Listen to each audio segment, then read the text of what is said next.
I'm gonna say it's fiction. Fiction. Fact. Fiction.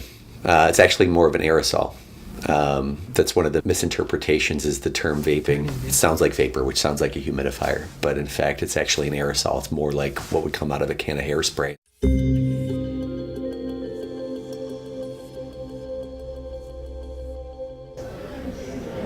Probably false, yeah. Fact.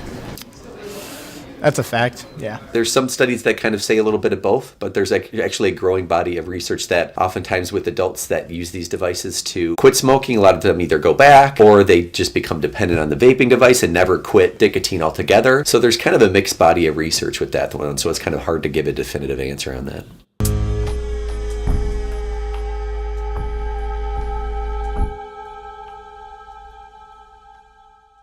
The rise of vaping has been so fast in such a short amount of time. The Juuls are popular because they're very small. A constant upward trend in teenage usage, from which a new study by the U.S. Surgeon General officially declaring e-cigarette use among youth an epidemic revealed that 1 in 5 high school students uses e-cigarettes. I think it's trendy and it seems fun, and I don't think it's bad for you. The noun form of that is vapor.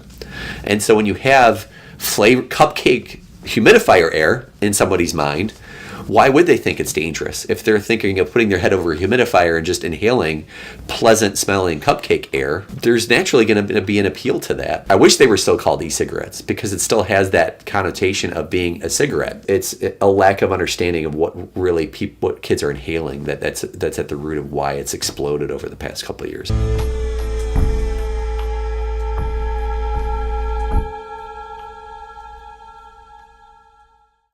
There's been a huge surge of high schoolers using e-cigarettes or vaping. 70% of teens are exposed to e-cigarette ads, causing high schoolers to become addicted to a device intended to curb adult smoking. Oh, dude! The founders of Juul had pledged to sort of disrupt the tobacco industry. In the early years of their product, by their own words, had flaw marketing, where they were inadvertently courting adolescents and young adults, featuring like models and beautiful people. It shows celebrities like Rihanna, Robert Pattinson, Orlando Bloom, all caught on camera smoking. Teens, with their access to social media with Snapchat and Instagram, are most providing marketing for the device. Now it's sort of like teenagers are marketing their peers on social media. Manufacturers realize that the advertising is being done by the teenagers themselves. They can just stand back and sell the devices to them. And with this form of uncontrollable advertising, unknown dangers continue to lurk among today's youth. Wow. It's a huge problem. It really is. Sanjay,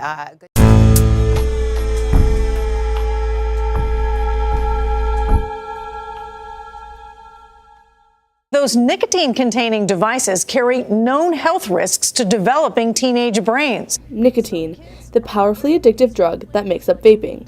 It is the reason the Juul came to be, and the consequences of taking it in can be far more than imagined. The impact of nicotine on the body probably primarily is on the cardiovascular system.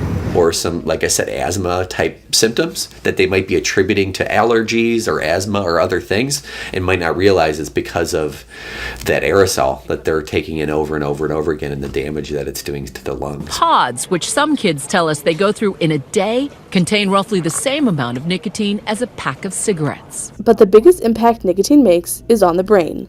Delivered through these devices straight to it can create a desire of the drug that can only be summed up as addiction. It does seem that you can, in effect, the part of the brain associated with pleasure with nicotine and make these individuals, these adolescents, more vulnerable to addiction behavior later in life. I think young people are misreading the potential of how nicotine is playing a role in this, and they're not realizing how addictive it really is.